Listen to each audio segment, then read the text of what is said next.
Introverted sensing. How does an NT navigate the sensing world without getting destroyed by it?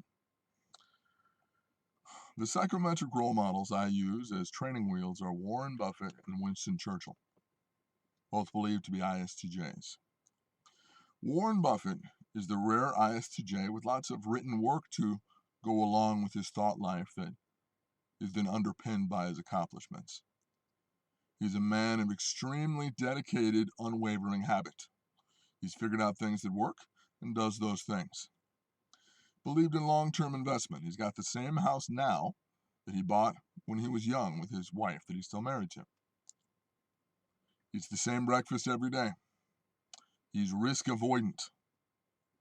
He believes in long-term investment, as I mentioned before.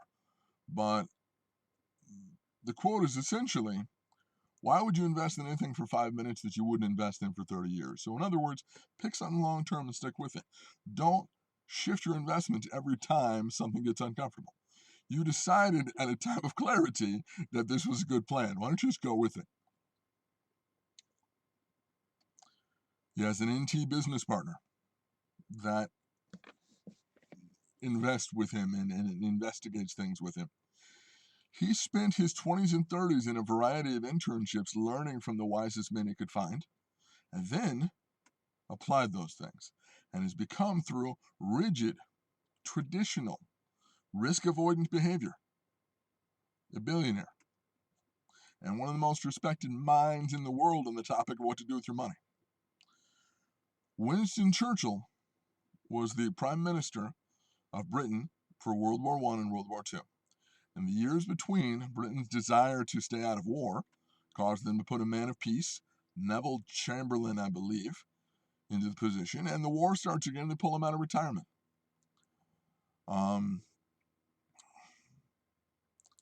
He was a man that studied and understood war. He believed in not appeasing bullies. That's a traditional introverted sensing, extroverted thinking value. None of this progressive, oh, you have to learn to understand the bullies. You have to learn to, understand their feelings and give them accommodations. He very much said, if the bullies push you individually or nationally, you push back.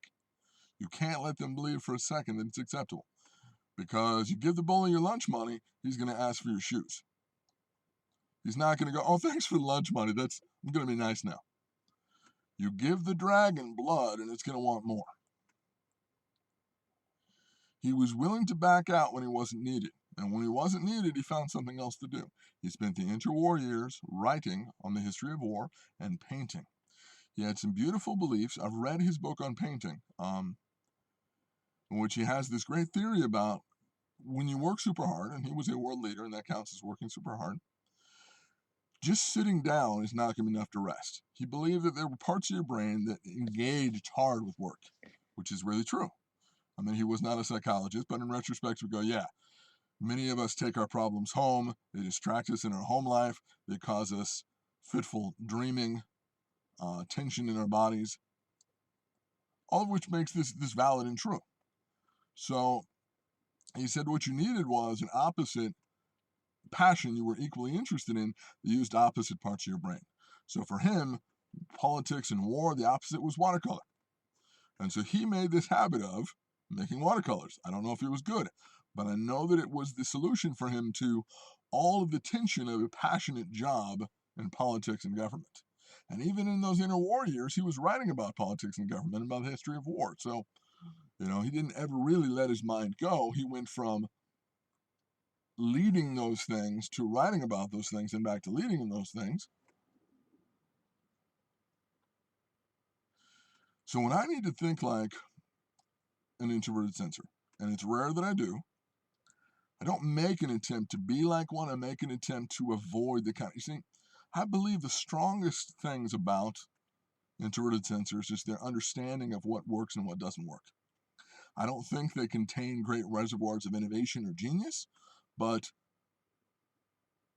if I want to avoid reinventing the wheel, I should go to introverted sensing concepts, because they invented the wheel and the wheel rolls.